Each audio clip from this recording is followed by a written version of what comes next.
Nanna, Sin, Mesopotamian moon god. He was called Nanna in Sumerian, Suen or Sin in Akkadian. The earliest writing of both are roughly contemporary and occur interchangeably. An additional name which is only attested in literary texts is Dilim Baba.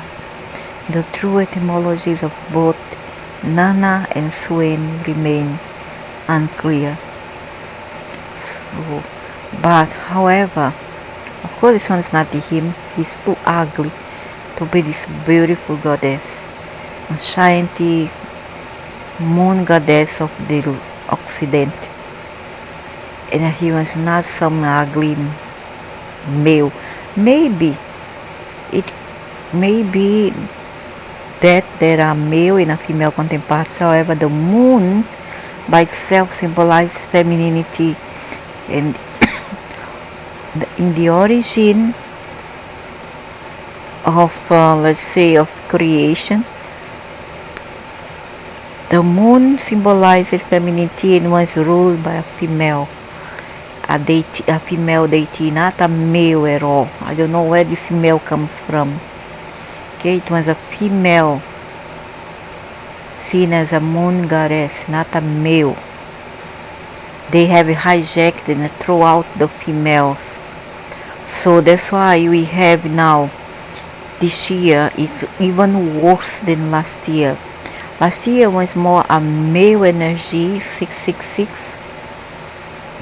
And this year we have a Trani of female energy. Let's say is hijacked the female energy.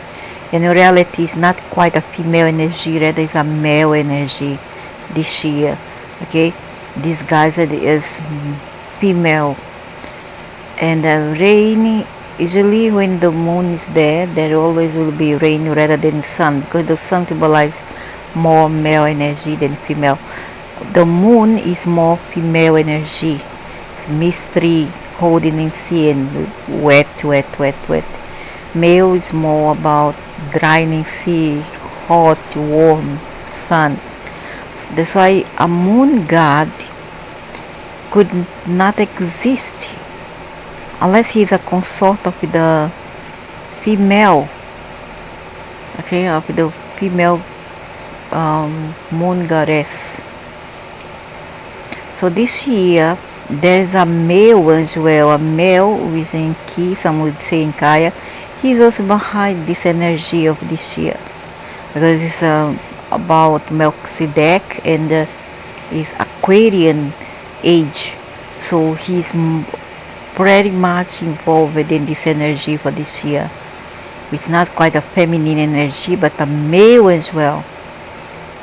I was wrong when I thought it was a female energy, but now I felt that it's also male energy as well.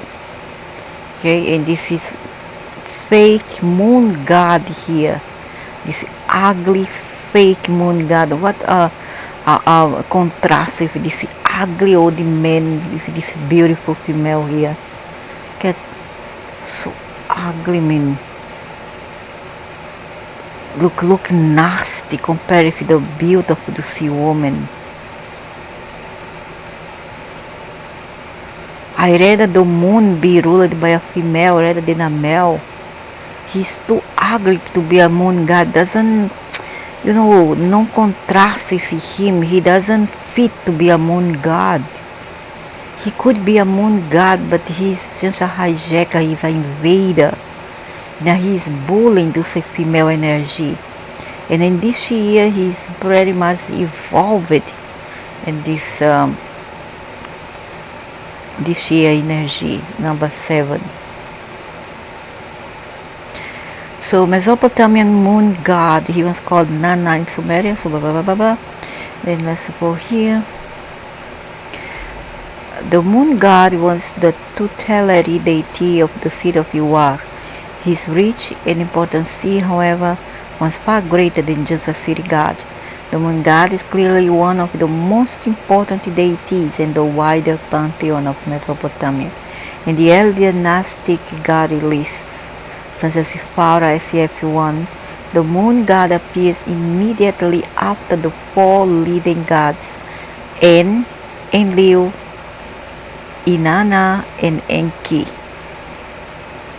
And this important, albeit slightly junior position, is confirmed in the text in Nanna Suen journey to Nippur, when Nanna brings the first fruit offerings to Enlil, the head of the early Mesopotamian pantheon. The primary symbol of the moon god was as a bull, the result of the horizontal crescent of the wax moon appearing similar to the horn of that animal. The primary symbol of the moon god was a bull. All of them seems to be a bull. Is there any of them that isn't a bull? The result of the horizontal crescent of the wax moon appearing similar to the horns of that animal. The symbolism leads to a consideration of the moon god as a cowherd. We celebrate most clearly in the composition the herds of Nanna, the longest section of which enumerates the cattle in Nanna's herd. An association with fertility may come from the moon god's connection to cattle, and also perhaps from the clear link to the menstrual cycle. What the heck a male have to do with menstrual cycle for? It doesn't make any sense, dude. You have nothing to do with menstrual cycle or estrogen or progesterone or ovaries or uterus. You don't have anything to do with that. You didn't invent that. You understand or not? It doesn't make any sense. Leave that to the females to take care. You don't know. Roughly similar to the time of the moon's transformation. That is a female energy. Anything else is hijacked and invaded and copied. The connection of fertility is demonstrated in the Old Babylonian early 2nd millennium birth incantations. The magical medical text, a cow of sin, relates the story of the moon god's beautiful and pregnant cow. Doesn't make any sense. James sin, the birthing pains of James sin are eased by sin. So, he gave birth. He gave birth. So now he have a opening there, and then he give birth. He gave a uterus, and then he has ovaries. And the incantation ends with a supplication. May this human give birth as easily as Shem gave sin, suggesting this text role in human childbirth. That make no sense. And not even a tranny can give birth. A male now can give birth. What a nonsense. Doesn't make any sense. Come on. Other literature makes mass of the moon as an astronomical feature. The deity is referred to in terms characteristic of the celestial body, radiant, shining, and much made of the moon's path and cycle. Yeah, and that will be who? Those beautiful ladies in here. These beautiful, ugly. These beautiful females here. Graceful, beautiful, enchanting, gorgeous. That's how I want to see my goddess, my moon goddess, full of elegancy, charm, magic, etc. Exuberancy. Not an ugly male like this. Oh, please. You are not even the sun god. Imagine the moon god. Doesn't suit you. Doesn't suit you at all. The Akkadian literature invokes some of the other functions of the moon god. A prayer to Suen details his role in divination. No doubt this divinatory role was also connected to the moon's god ability to illuminate darkness. Hello. Who illuminates the moon is actually the sun. Without the sun, there will be no illumination reflecting into the moon. Okay, the moon doesn't have, everybody learned this in primary class. The moon doesn't have this own light except that from the sun. That's how we learn in primary school. Both the moon god and the sun god are praised together in a further text in which they are associated with Suen laws in Vedics, the determination of destinies in the announcements of omens. Oh boy, I don't need that, I don't need this. Your bad omen, your bad luck, you keep to yourself. Just hide inside yourself, don't give it to me. This judicial role was already obvious in the text of the early dynastic style of the Vaunches, where oaths are taken the presidency of Suen in his epithet diviner of fate is used across Near East. In the Sumerian myth Enlil and Nileu, the moon god is described as the firstborn son of Enlil and Nileu. The moon god's three brothers are listed: Nergal, Meslamtier, Ninazu, both underworld deities, and Enbilulu, who was responsible for irrigation. There has been some suggestion that this position as the firstborn son of Enlil might reflect the importance of Yuar during the Yuar III period. There are also occasional references to paternal-filial relationship between En and the moon god, but such probably general references to En and his role as a father of all the gods. The moon god's wife is the goddess Nikal, and the children are Inanna and Asha or Utu. The god lists En and also names Ningublaga as the son of the moon god, and Amarazu and Amarahi as his daughters. Another child of the moon god known from Old Babylonian source is Namuzda. Nanna's vizier was Alamuz, and the first millennium Nuska, a vizier of Enlil, was thought to be the son of Suen, specifically the Suen of Haren. A relationship which is possible as a result of a conflation of Aramaic religions beliefs. From the earliest period, Nanna Suen was the patron deity of the city of Yuar.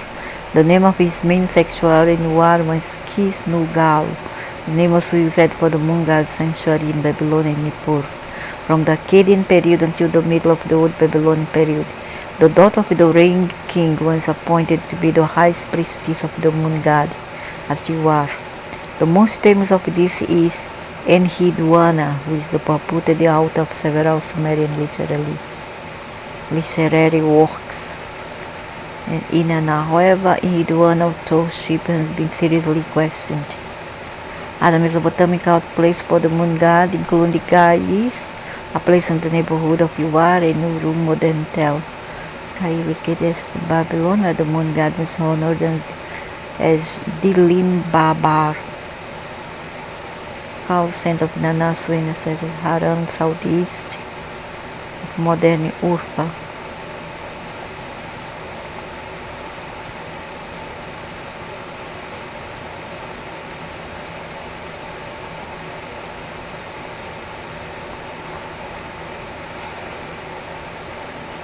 Worship of the moon god continued throughout the old Babylonian period of tests, both personally. I have to be from there, the misogynist place and people. The moon god seems to have fallen out of favor somewhat in the period of 1500 BC, and billions of many years before that, there were already beautiful moon goddess in Europe. Go away, you ugly face. Some scholars have argued that the new Babylonian king Nabonidus promote the moon god within the pantheon of Babylon, but more recently, it has been suggested that this is an over-interpretation of the evidence available. Nevertheless, Nabonidus also reconstructed the temple of Sinatiwar.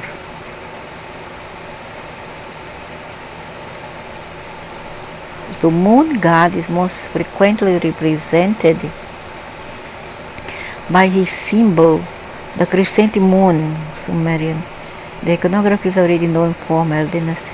Does it rings a bell? The crescent moon. Which religion has a crescent moon? Go and find out. And there is something to do with this being here. The moon god. Could it be Alalu? I don't know. Maybe. No, but it cannot be. Alalu is not Enlil's son. But is Enlil that ugly to have such an ugly old son like this? My God. If the son's like this, imagine the father. How old? I think he have 10 million years. God, soups.